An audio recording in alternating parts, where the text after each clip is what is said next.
Welcome back, squad. Thank you so much for tuning in to another episode of Full Ride, the college recruiting podcast. This is your recruiting coach and host, Quito Delgado.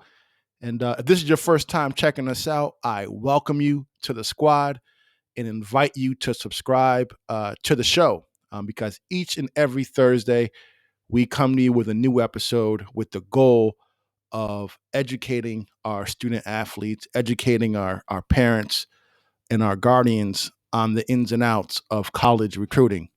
And as always, we are powered by You Recruit You, powered, AKA sponsored by You Recruit You. To learn more about You Recruit You and how we educate, equip, and empower our student athletes to take their game to the next level, head on over to yourecruityou.com.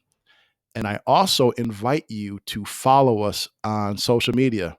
Just search You Recruit You on Instagram, Facebook, Twitter, and YouTube. And the reason why you want to, particularly Instagram, follow us on Instagram, because every once in a while, I'll go live like I did last night. So last night, it's about 8 o'clock. My wife, she took our 6.5-year-old daughter upstairs to put her to bed. And normally it's like a 30-minute routine, between changing, brushing your teeth, washing your face, going potty, and then the two of them snuggle in the bed. They read about 5 books, and then they chat with each other. It's actually a pretty cool ritual that the two of them do. It's like their little special, one-on-one time with each other. So I share that because my wife and I, we have a couple of shows that we like to watch with one another on demand, and I try not to start without her. So I was like, I got to fill the time. What am I going to do while she's upstairs putting our daughter to bed? And I said, you know what? I'm going to go live. So I literally took my phone. I did I went live on Instagram. Didn't really have anything planned. I didn't promote it. I literally just hit the live button, and anyone who hopped on, I kind of chatted with them and gave them an opportunity to ask me whatever questions they had about college recruiting. So I did that last night, and 2 people joined. That's it, and that's okay. I loved it, and the reason why is because I actually got to really spend 40 minutes with just the 2 of them, answering their questions. So that's one reason why you really want to be following us on Instagram, because you never know when I'm just going to do something, conduct a training, or, I post a lot of different content to try to help you understand and navigate college recruiting. So again, search for us on Instagram, Twitter, Facebook, and YouTube. It's You Recruit You, all one word. But that was really fun last night. Quick bit of housekeeping and some news for you. We did just find out that the NCAA has extended the dead period to June 31st. So again, no on-campus visits, no in-person contact with college coaches. But if you've been listening to the podcast, if you've been following me at all on social media, I always say control what you can control. And what you can control, student athletes, is your effort in the classroom right now. You can control, you developing your game, continuing to work on your game. And you can control, how you decide to market yourself on social media. And then lastly, you can still contact coaches proactively, build those relationships with them by emailing, by calling them, and by following them, engaging with them on social media. So all you got to do is have a plan and a will, right? You got to make it happen. There's no excuses. I'm not letting you off the hook about, the dead period. There are no games. There's no travel ball. Find a way. Everybody's in the same exact situation. So there's no reason why you can't still make your dreams of playing at the next level a reality. And that's my pep talk for today. But then lastly, I do want to I got to give a shout out to this young lady because these are the types of things that really give me, the mission fuel, if you will. This is what inspires me to do what I do. Her name is KJ. I don't want to embarrass her, so I won't give you her last name, but her name is KJ. And KJ sent me a direct message the other day and I won't read all of it, but basically she just said she's listening to a couple of my podcast episodes while I'm working out and shooting. They're absolutely amazing. So much information. And my favorite one was Jonathan. And Jonathan was he was on last week's episode, Jonathan Lawton. So anyway, my favorite one was Jonathan, the Division II guy who just graduated. I related to him so much with being an undersized point guard. Shared the episode with a couple of my teammates. Thanks again. And that right there, it means the world to me. That uh, typically it's the parents that are listening to these podcasts. So it really, warms my heart that a student athlete is actually listening to the podcast, because ultimately this is to benefit you, the student athlete, the most.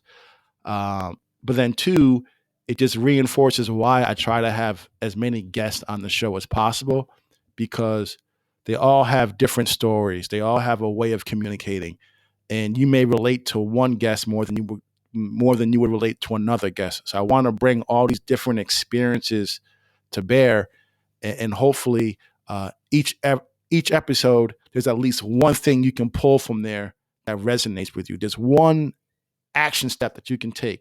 There's one mistake you can avoid making. There's one best practice that you learn. And that just fills my heart. And not only did KJ, send me a direct message, she also then went on to the Apple podcast app and she shared a review for the show. So KJ, I appreciate you. Keep working, keep doing your thing, stay healthy, stay positive.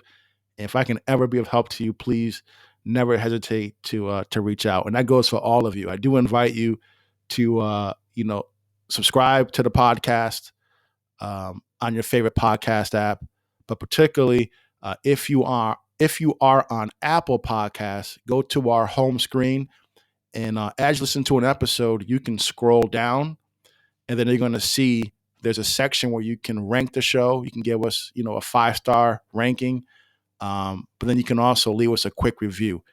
It would mean the world to me if you can definitely leave us a review. But I have talked long enough. I'm excited to have today's guest joining me, Coach Jim Salgado. Now he's a coach in the NFL for the Buffalo Bills. But before that, he had a great career in the college ranks. So I really thought it was great to have him join me, because he shared a lot of advice, because he's not that far removed from being a college coach. And so without further ado, here is this week's episode with Coach Jim Salgado. I hope you enjoy. Coach Salgado, how are we doing, sir? Doing great, Keto. Doing great, man. It's good to hear your voice. It's definitely good to hear your voice. And full disclosure to our listeners, we kind of did the quick Zoom video chat before starting, and so it was cool seeing you on the big screen. But I just want to thank you first and foremost, and for taking some time to really share your experiences. I did read your bio briefly, to our listeners, but why don't you take a chance to just kind of formally introduce yourself, your background in college athletics, first as a former college athlete turned coach, and now where you're at now in your coaching career. Well, thanks for having me, Keto. To everybody out there, I'm Jim Salgado. The Nichols coach at the Buffalo Bills right now the last 3 years. Before that, I was in college football for 20 some odd years. Got right into coaching right after I finished playing at Hofstra University, FCS school down in Long Island, New York. Is where I was born and raised and grew up.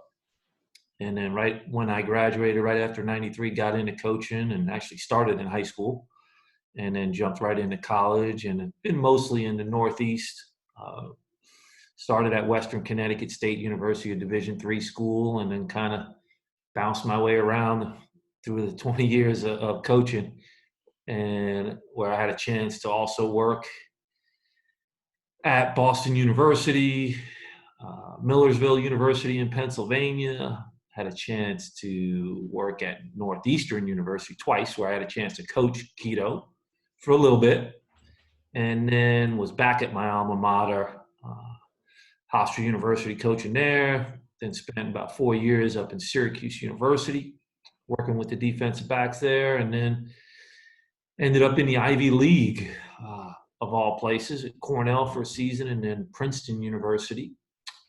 7 great years there, where I had a chance to be a special teams coordinator the first couple of years, and a defense coordinator my last four, and then made the move to the NFL. And I've been here since, and it's been a great run. We're having a blast, just trying to get better every day and getting through this pandemic that we're going through right now. A little bit of a challenge, but all in all, growing, getting better. And little did I know, with this opportunity, I get a chance to hook up with you. And I was just literally thinking about that to my, as you were talking. It's like, we're friends on Facebook, and I comment on your stuff, you comment on my stuff once in a while, but probably haven't actually spoken with one another. And I graduated in 2002, so it's been at least 18 years or so, 17 years.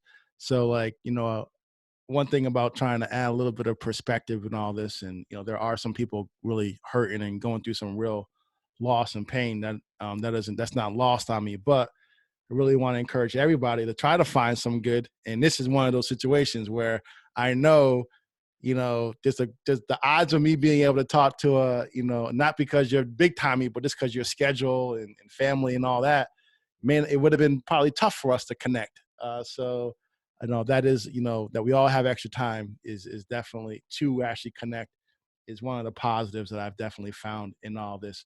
But I kind of want to, so Coach Salgado, just real quick, and I'm not just saying this to buddy you up, but he was actually you were one of my favorite coaches. Obviously I played at Boston University, so I had coaches there. Northeastern, I had different coaches, but you were always one of my favorites. And people may be surprised because I played wide receiver. Coach Salgado coached the defensive backs. But it was just a weird relationship that we would always have, where because he would always like talk crap to me during practices, and his DBs would hold me all the time, and I'd get so mad. But Coach Salgado would always say, just play through it, man. We're making you better. We're making you tougher. And he was definitely right. So I always had a soft spot for Coach Salgado because you'd hold us accountable, but at the same time, like, you didn't really yell often. So like, at least I didn't hear you yell very often. So when you did yell, it was because somebody really messed up. You didn't just yell just to yell. And that's something I always appreciated. You know how some of you coaches are. You just like love to hear your voices sometimes. Oh yeah. you weren't like that. Every staff's got those guys. Exactly. And I'm not gonna. Yeah. So, but I know our time is somewhat limited, even with all that. So I want to get right into it. Try to deliver some value to our families here. So you really ran the gamut, all levels, and we're gonna really lock in as your experiences as a college coach, right? So, in recruiting, high level overview. What do you think are some of the biggest mistakes high school recruits and parents make while navigating the college recruiting process? Oh, that's a great question. I think your options, to me, is the most important thing, because there's a place for everyone to go to. And that's the toughest part for every individual, every family, is trying to figure out, where is it that we want to send our son, or if I'm the player, where is it that I want to go play? And I think you never want to shut any options out when people are talking to you and if they're showing interest in you, no matter what the level is. Because the biggest and most important thing is you're getting your education. Where are you going to school? That should be first and foremost. I've been at the major college level. I've been in the Ivy League. I've been in small college. But most importantly, when these schools are talking to you, you got to keep an open mind. And the ones that are showing interest to you are, I believe, in my history, is the ones that you should be communicating with. Because sometimes we get caught up in that level. Well, it's got to be Division One, or it's got to, I want to play in front of 100,000 people, or this or that. But I think, to me, you got to have, you know, keep your options open. Don't close any doors before you know the full story and who you're going to be playing for and what that program, what that culture is all about. Who's going to be coaching your kid? To Mhm. me, I think that's a big thing. And no, I think that's awesome. Just really just trying to have an open mind in this entire process, because there are so many families where, oh, I never heard at school. Oh, that's D2, that's D3, and they don't even take your call. But you're a perfect example of how. Can you just talk about how college coaches? Obviously, you're 100%. You're all in on the school when you're hired by them, but in general, aren't college coaches also trying to, I'm not saying they have their minds, their eyes on the next opportunity, but can you just talk about the business point of view of college recruiting and how it's a little bit different from high school, where you may have a high school coach who's, it's like a part-time little thing. It's a hobby for them. But whereas in college, it's your profession. Yeah, I think, when you're in college and you're coaching and working, especially like when I was a little younger and working my way up the chain, we're all trying to, no matter what profession we're in, trying to advance, improve, make our situation better for not only ourselves, but for our families. So I think, as you look at coaches, part of the deal is, some of us coaches, they're going to move on from wherever they are. So when you say about keeping your options open or who's going to be coaching you, and when you're looking at the school, which again I believe is the most important thing of where you're going to play, uh, and where you're going to school, that's got to be first and foremost. That degree, that education, because there are times there's going to be coaches that move on, whether it's assistants, it could be the head coach that moves on, and you might be playing for somebody else. And sometimes that happens because you're at a successful place. And if you keep having success, people want to hire people that are very successful, no matter what business you're in. Coaching, it doesn't matter, right? We all know that. So I think it's got to be on the top of your list as you're looking at the schools of one, your education, and then football has got to come in. Yes, who is coaching you, I believe, is very important. The head coach and your assistants and who you're playing for. You need to investigate and research that as well. Because it's not just about, oh, they win 10 games a year. Well, who's coaching my son? I think that's important. Their values, their belief, their culture, and their program. When you're around the kids, when you go visit the school, those are the things you gotta really look into. And then, at some point, like yourself or myself, when I went through it, is you'll know after you go and check out all these places, and you'll have a feel of, hey, this is where I fit. And that's the most important part, the fit, where I fit in. Hmm.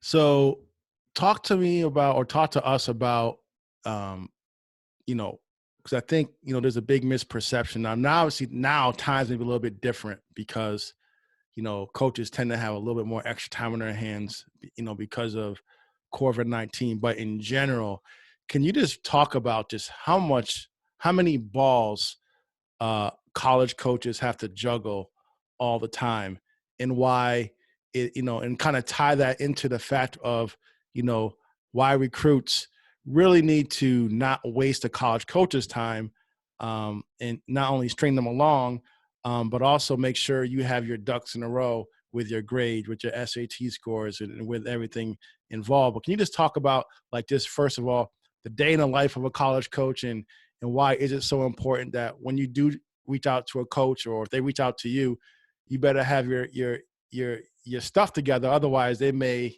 just talk about first impressions, I guess, if you will. Hopefully, you can kind of read between the lines where I'm trying to go. Sure. You know, every there's different seasons, right? You have your ball season when you're actually playing games, and coaches time. You're not only dealing with preparing for an opponent, but you also have to have time to put in to recruit and communicate with players during the season as you're moving on. And you're in that time and you're communicating with young men. uh, you're trying to, we don't have hours to spend on the phone with one individual all night, because you're dealing with multiple kids that from your area. So going back to your point of, when you are dealing with these young men, you want to make sure that they're organized, right? That they have a plan. They've got their academics in order, right? They're taking care of their business from the standpoint of their workouts. When we call their coach, we know that this guy is a leader, right? We just don't want great players. We want guys that have great leadership qualities, and they're high achievers, not only on the field, but then in the classroom, right? You should be able to, if you're being recruited, you should be able right now in today's day and age, if I called you for the first time and said, Keto, hey, what's going on? And we have a little small talk, and I said, hey, can you do me a favor? Can you send me your transcript and your film? I've heard nothing but great things about you. That should be able to be sent to me as soon as we're talking. It should be on your phone. The way kids Mm. are right now, right? They live on their phones. If I walked out of my back room here that I'm in right now, and walk inside, I bet you my two sons and daughter are on some type of device, right? So you better have that stuff, whether it's your SAT scores, ACT scores, your transcript, an unofficial copy, but just so that you could send that out and that you can communicate with the coach right away. Your highlight film right away, right? Anything, social media, all those things should be on your profile, so that when you can communicate and you get a hold of one of these coaches, because time is always critical for them, especially during the season, is that, hey, here's all my info. Here you go, coach. Right here. You can find everything on this page. Bam. Make your own website today's day and age. You do that in 5 minutes. Oh, coach, you're woo! I love this because I literally just did a training the other day, and I don't talk about other services and what they don't do, but I can tell you all the services say kind of the same line, and they say something like this: build a free profile on our website, and da da da. And I say to the families I work with, forget about building a profile on their website. Build your own website. Like Yeah. it's, I always and I get nothing out of this. This is just my own opinion. It's a quick landing page because again, it's not about being on the face. You want one central location for everything. I tell families MailChimp, where build a quick one page landing page. Just drag and drop. You upload your links and all your stuff. It's all right there. So now you email a coach. If a coach requests it, here you go, coach. You send them that link and they click on it and boom, everything is right there. But the point you touch about, and you hear it a lot in sports, the analogy I use is like, or the comparison is, speed kills, right? In sports on the athletic field, if you're a Mhm. receiver, speed kills, running back, speed kills, you're a point guard, speed kills. If you're a soccer player, and you're, I don't know the positions, but if you're a scorer in soccer and you're fast with the ball, speed kills. Well, guess what? College recruiting is a little bit different, but speed kills in college recruiting. And what I mean by speed kills is the quicker you can produce the information that college coaches are asking for, requesting, the easier it is for them to recruit you. As an example, if you're a junior right now, if you haven't taken your SAT and the coach asks you, hey, can I have your SAT scores? Well, guess what? And you don't have it. Coach, I was planning on taking it my senior year, whatnot. I haven't been able to study yet for it. Well, guess what? Now that is kind of paused because they're kind of waiting to see if you're gonna hit the mark. Let me see your transcript. Well, here's my transcript, but I'm looking to try to raise up, my GPA for these 4 classes because I goofed off, my freshman year.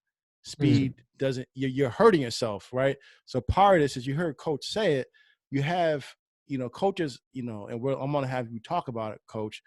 But you want to make it as easy as possible on these coaches to work with you, the word I use is to do business with you.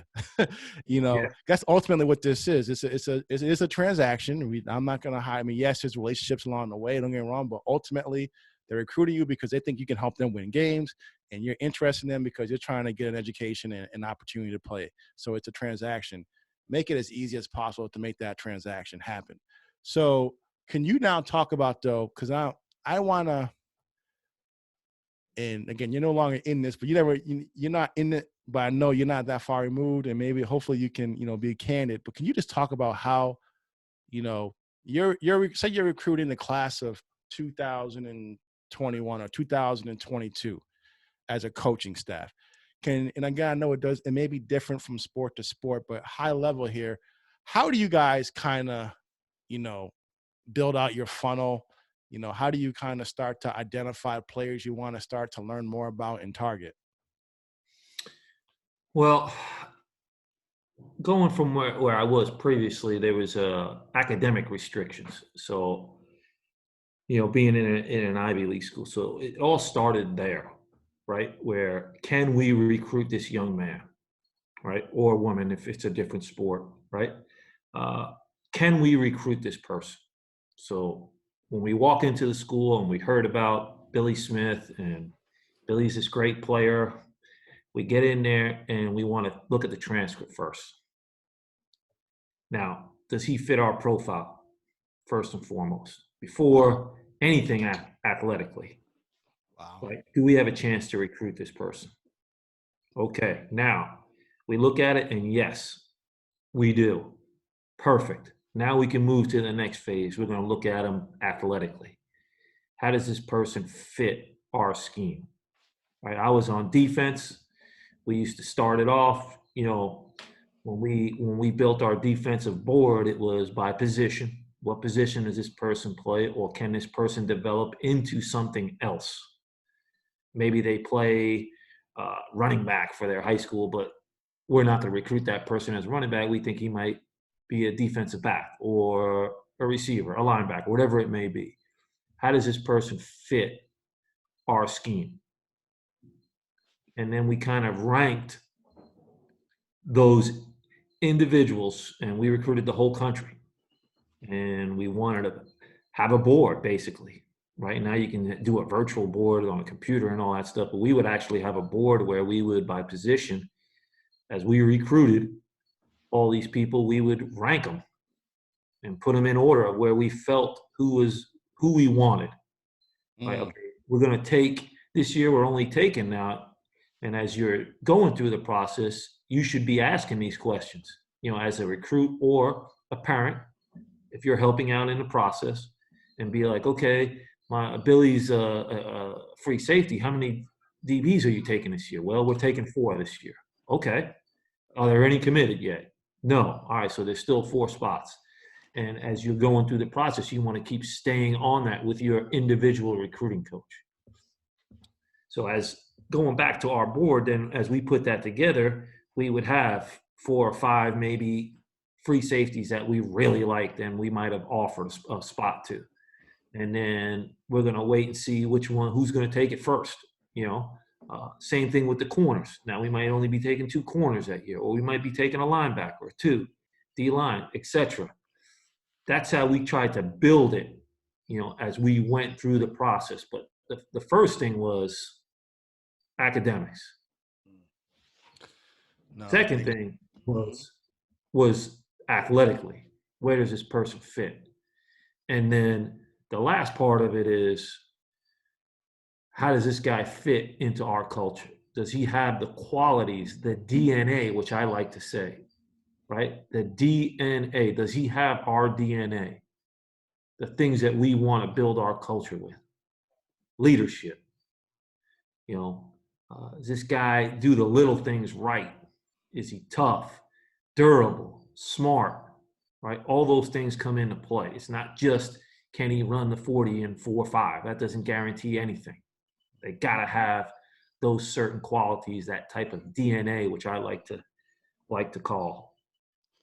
Which brings me to another question then, and I just love that, man. Ooh, that's I really hope mom and dad, I mean, recruits, you guys are listening to this together and you're taking notes, because coach is really dropping some great nuggets for you guys. Even the questions, right? I think it's important for you to check in, with who's recruiting you. And again, depending on the sport, a lot of times you're not always dealing with the head coach. It is, whoever's assigned to your particular region, of the country. That's who you're kind of getting those questions from. And you can't be afraid to ask those tough questions. Like, how many of you are you looking at? Where do I fit? Am I, it is important because people wonder all the time. I was talking to a coach. They were calling me, once a week for 3 weeks, and then all of a sudden it just stopped. Well, and obviously it would be great if they would call you and say, yeah, we've moved on. But in some situations, what happened was a kid who was higher up on their board committed. they they committed, and now you're off their Yeah. board. Yeah. And that's just the reality of it. But what I wanted to say was, you talked about DNA.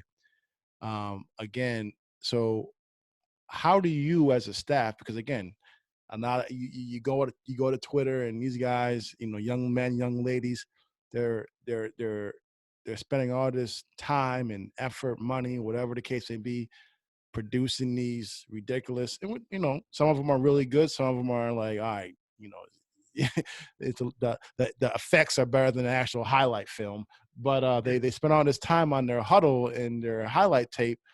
But you said something that's important about DNA, and do they fit culturally into your program? How do you go about investigating if they're a good fit? Who else is involved besides them, uh, and their parents? Do you deal with high school coaches at all?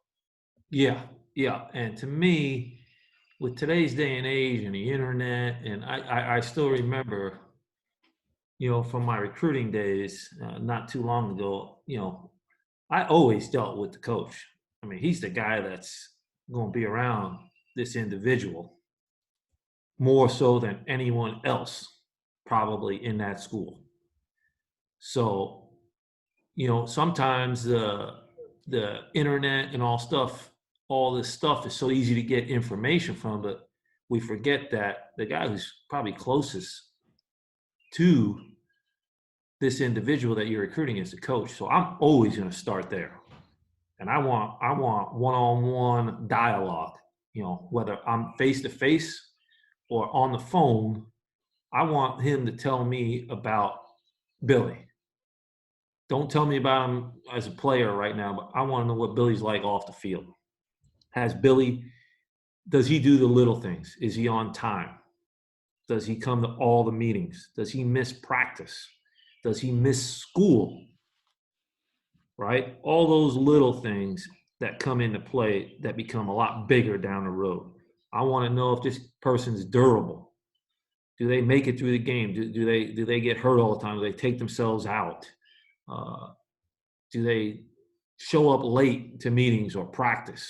Whatever the case may be, those are the things we're trying to find out. When I go into the school, right, even now with me traveling to go see college players to get ready for the draft, I'll go into the facility and I'll see somebody, I don't even know who that person is that works in the building, and they'll say hello, just small talk.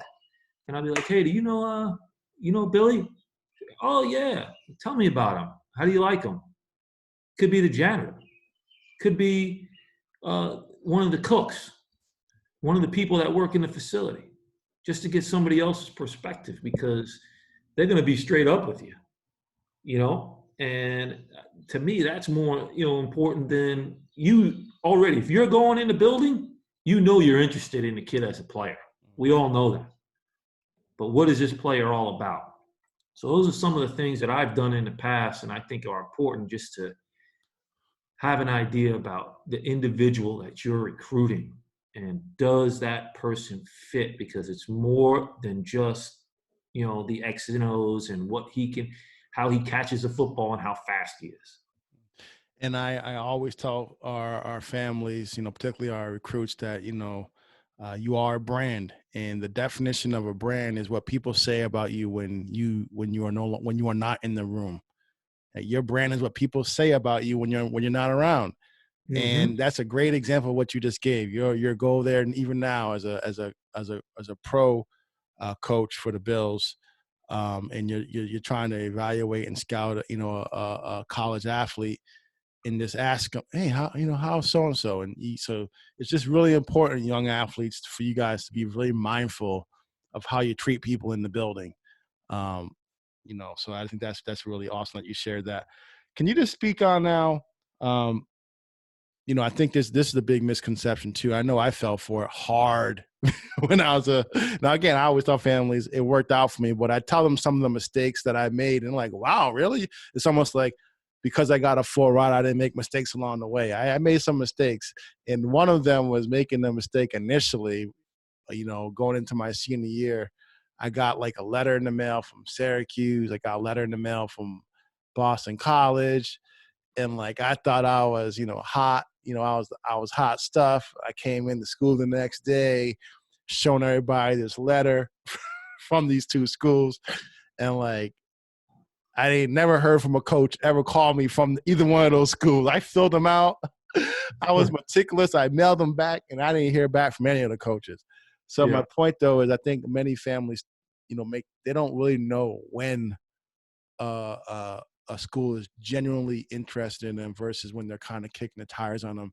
So again, just given your experience, can you talk about as a former college coach, like what, like when you were really excited about a player and you really wanted them to be part of the program, like what are some of the steps that you took to try to, not so much to convince them, but to show them the value in choosing your school?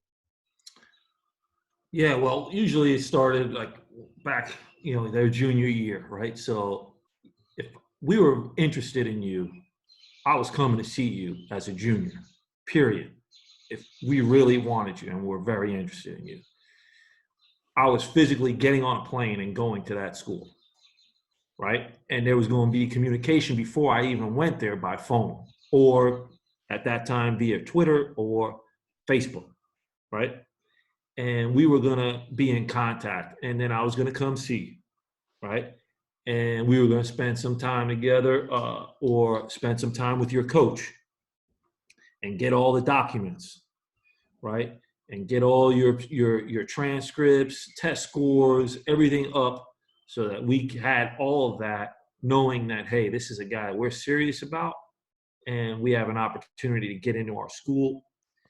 And we wanted to make sure that that person knew that how interested we were in them, not only by calling and also spending time on social media, but we wanted that person to physically see me, especially like when I went down south, they practiced in the spring, their junior year. So I could watch them practice. And they wanted to see me there so that, hey, okay, this guy's serious. He's really, recruiting us. I think that's important. And to any of the parents, you're figuring out, well, okay, now here comes what? It's your spring, it's summer, and all the camp seasons come, right? And everyone wants you to come to camp. And I used to have to deal with this all the time.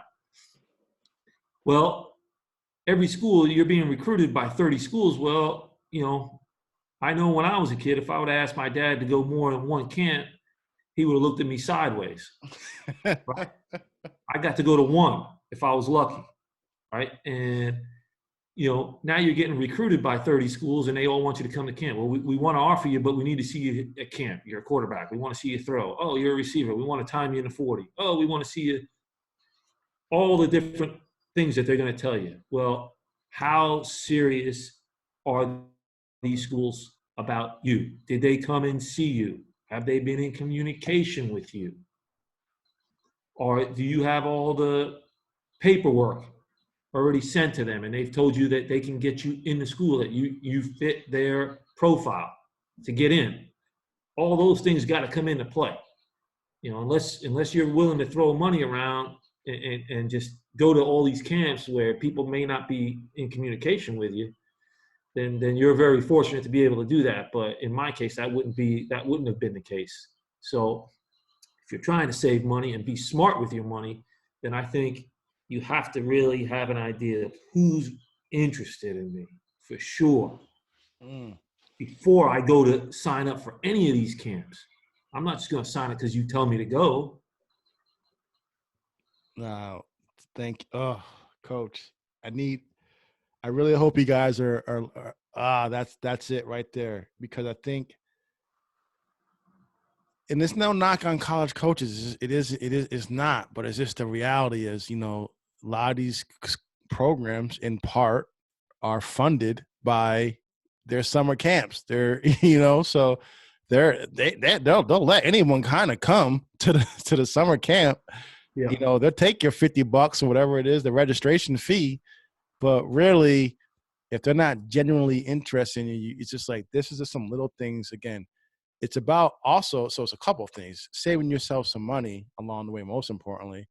But even beyond the money, because when you look at it, the cost of a camp versus the cost of, a 4-year college, it's peanuts. But it's more about, you don't want to get strung along.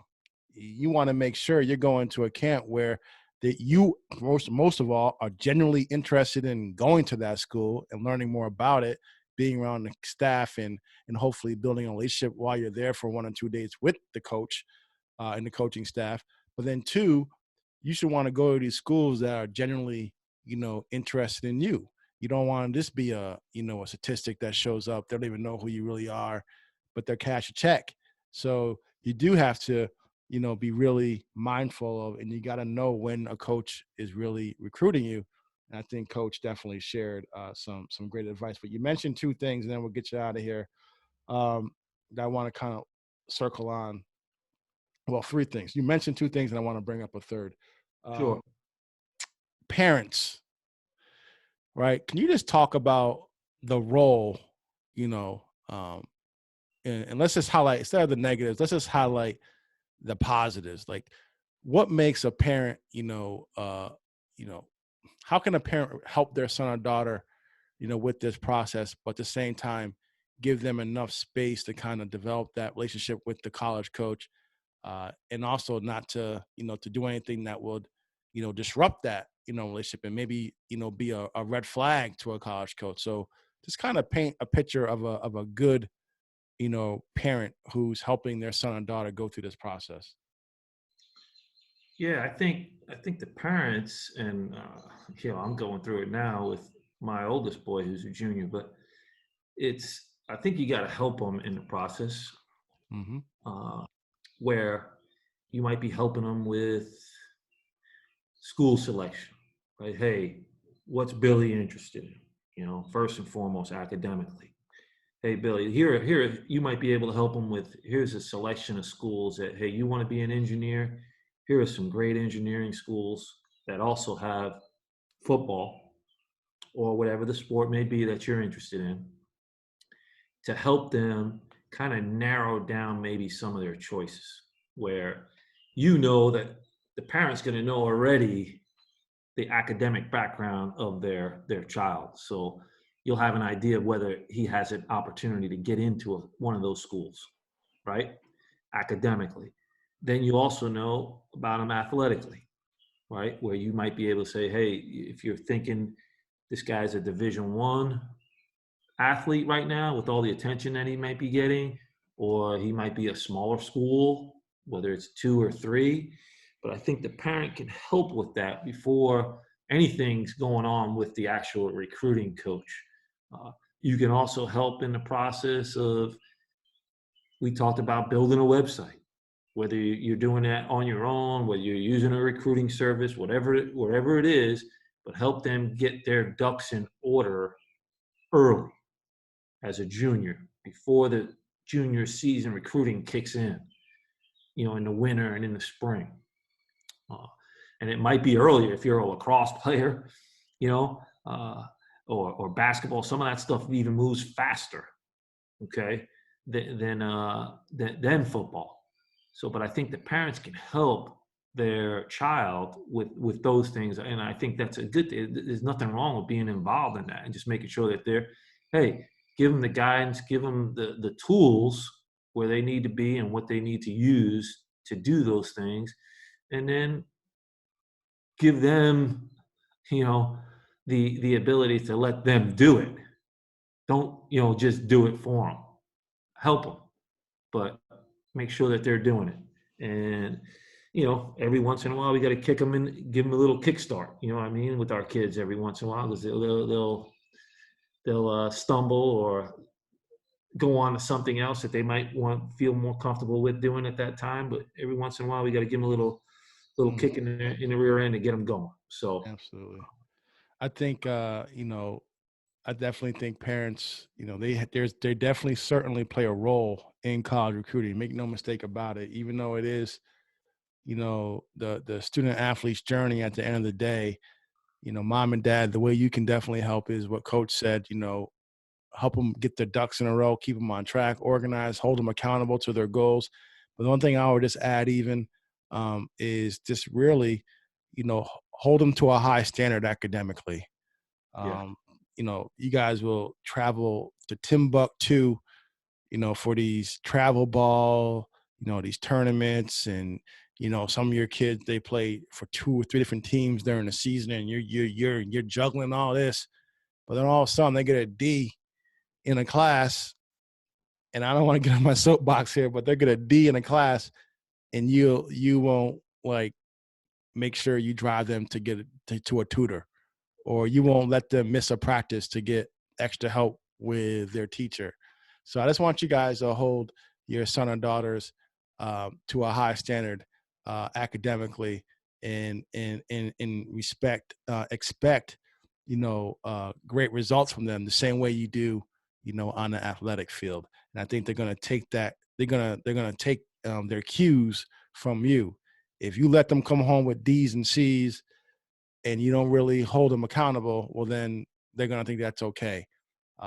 So I just kind of wanted to add that. absolutely. Social media, right? So you touched on it briefly. Back when you was more Facebook and Twitter.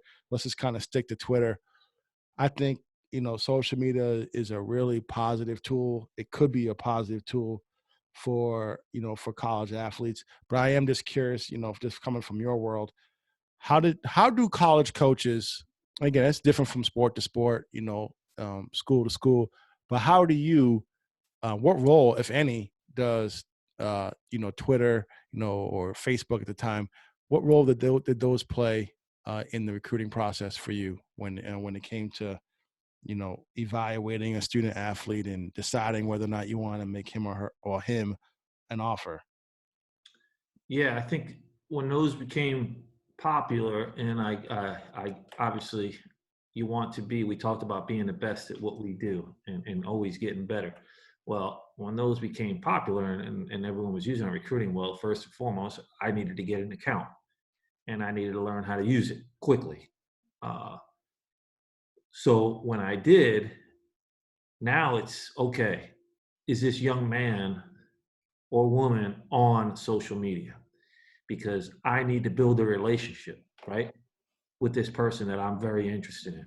And I know one of the ways to do it in today's day and age is social media, right? Well, sometimes we're limited with calls. You can't call, but you can be on social media. So you wanted to take advantage of all the different tools that you had. And at that time, when I was in it, Twitter, Facebook was big, and we can communicate on those lines. So I think it's real important that you have at least some one of them that you can have, and on that account you should have a link to uh, your website where they can get all the information. They should be able to click right on Keto Delgado's uh, Twitter page. It should be on there, right there. Your huddle and also your all your academic information that they can get, so that when recruiters are coming to get in touch with you, they have that ability. Sometimes I remember I had a half-hour ride to and from home.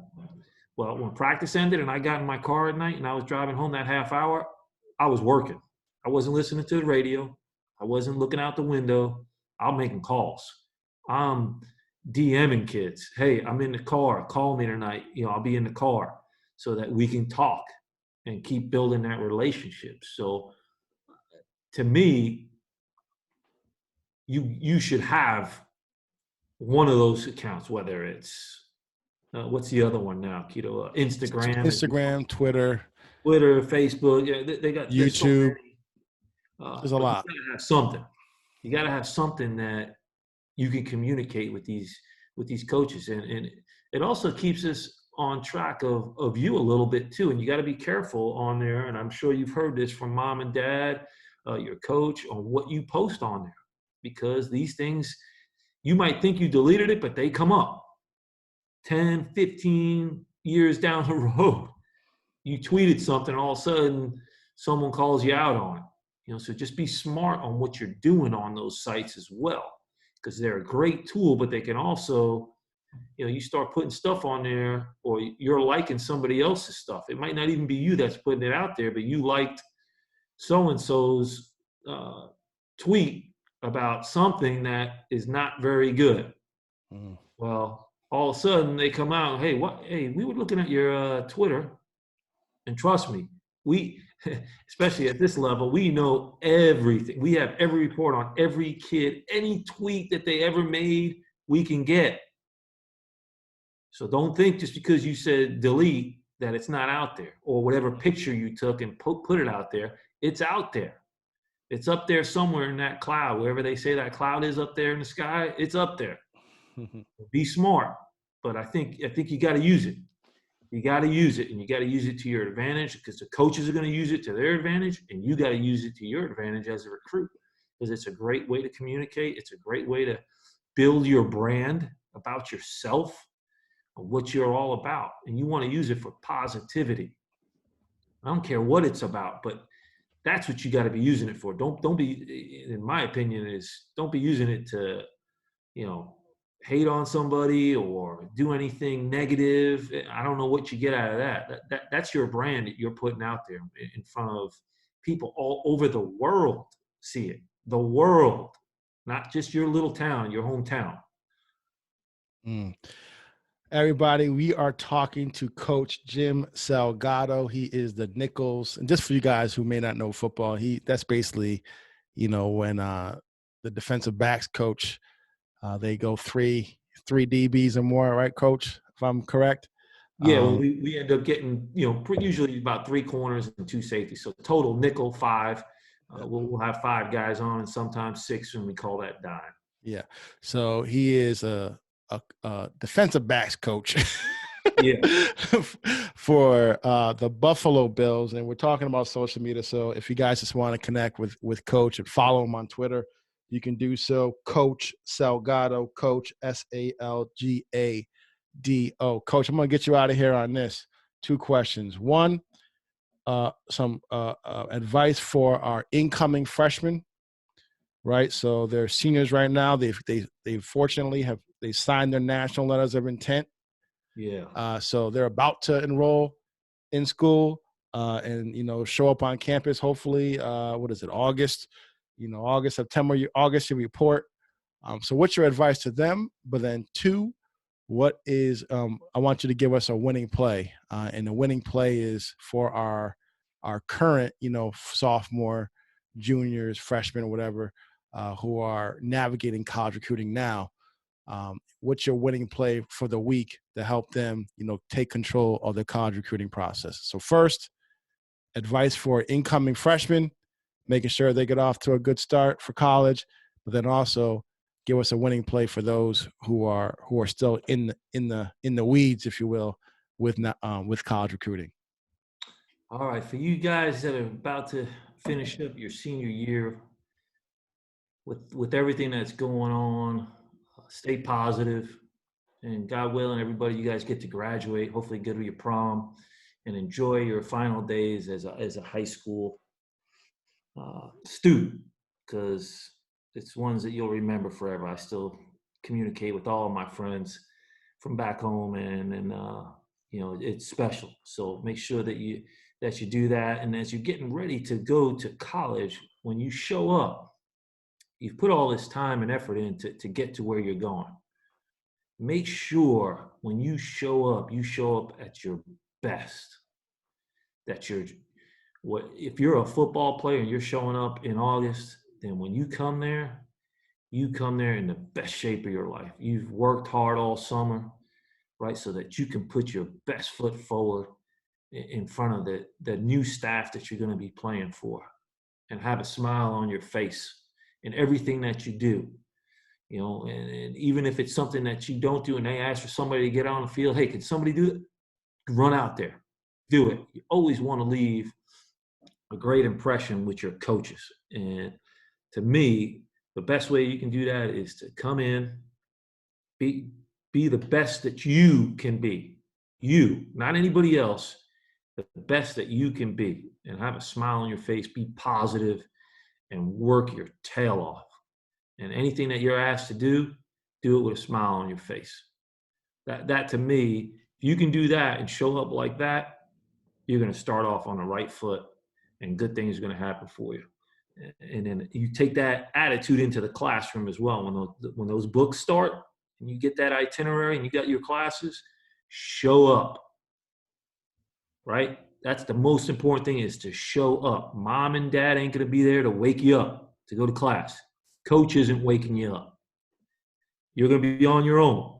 So you need to get up, have a schedule, set it out before the week, and be prepared to be present in where you are. Sit up in the front, ask questions, be involved with your professors, and show interest in your class. Because at the end of the day, when things are going for you and you're talking about getting maybe a B plus or an A, if you're contributing in that classroom and sitting up in the front, there's a good chance that professor can say, hey, that Keto Delgado, he's at a B, right on that borderline, but man, he participates. He's got a great attitude, a great smile.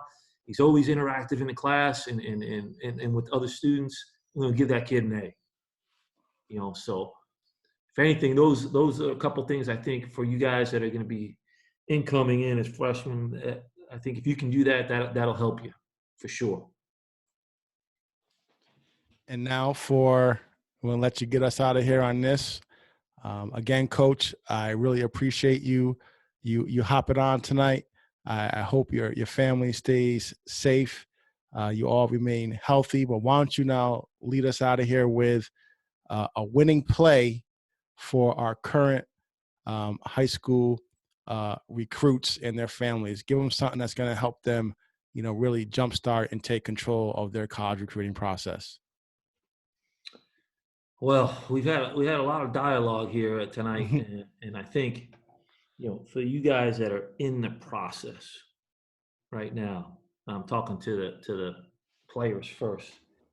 I think the biggest thing, it starts with you in the classroom.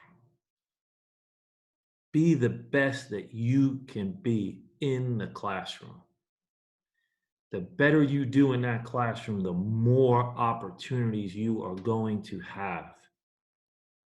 I'm telling you, I can't tell you how many times I've wanted to recruit someone and I go in and I can't recruit them because they didn't get it done in the classroom. So you got to get it done there. And that to me is the most important thing, is right there, get it done in the classroom. And if you need help, get the help. Parents, get them the help. I can't tell you how many teachers that are out there that are willing to give you extra help, right? We all got them out there. They'll do it if you show that you're interested and that you're concerned about your well-being academically. That is the most important thing. Please get those grades right, and they're going to open up doors that you wouldn't even believe, right? And when we go to the football or the basketball, lacrosse, whatever the sport is that you're playing now, when you got those ducks in order in that classroom, now you got to be committed to being the best you on the field. And I love multiple sport athletes. Always have, always will. I was one, played 3 sports all the way through. And to me, whatever the sport is that you're in that season, you got to dedicate yourself to be the best that you can be in that field, right? And it starts in practice. Practice, practice, practice. We all heard it, the AI, You talking about it's practice. If you perform high in your practice, game day is going to be easy. If you take care of the little things in practice, your fundamentals. Everyone thinks it's about plays. Oh, we're going to draw up this great play, Keto. It's going to be 4 wides, and we're going to go forward. Everybody runs the same plays. It's who has the better fundamentals, who practices better, who plays together better as a team, right? Being a great teammate. Those things are important. So when that coach walks in that door and asks your coach, what's Keto Delgado about? What is he? Is he a great teammate? Is he a great leader? You want that coach to not even hesitate to be like, hey, Keto Delgado, that guy is a dude. He's a stud. Not on the field. He's a great teammate. He loves his teammates. He does anything to help them. He's a great student. He's a great leader. That's what we're all looking for. And not only in sports, but in any field. We want great leaders, high achievers on and off the field. So I hope that helps you guys. And, this was a great opportunity for me to come on. I'm thankful for the opportunity, Keto. It's been way too long. I love the one great thing about social media is being able to keep in touch with former players, even though you might not talk to them all the time. You see them online, you can drop some lines and encouragement, and Yep. you're doing great things, man. Keep it up. I really appreciate you having me on tonight. No, absolutely. And for everybody else, not to embarrass Coach, but now you guys know why I said at the beginning. I've always said this. Why Coach Salgado, even though he wasn't even my position coach, to this day goes down as one of my favorite, just all-time coaches in the game at any level. You can hear the passion, and the fact that he comes on at a moment's notice, says, "Hey, I've reached out to him and said, yeah, I'm free tonight. Let's do it." It means the world to me. Families, I hope you got some value in today's episode. I encourage you, if you did, be a good teammate, lend an assist, and share it with other families and friends. But until next time, this is your recruiting coach, Keto Delgado, reminding you that college recruiting starts with you. What steps are you taking today to earn an athletic scholarship tomorrow?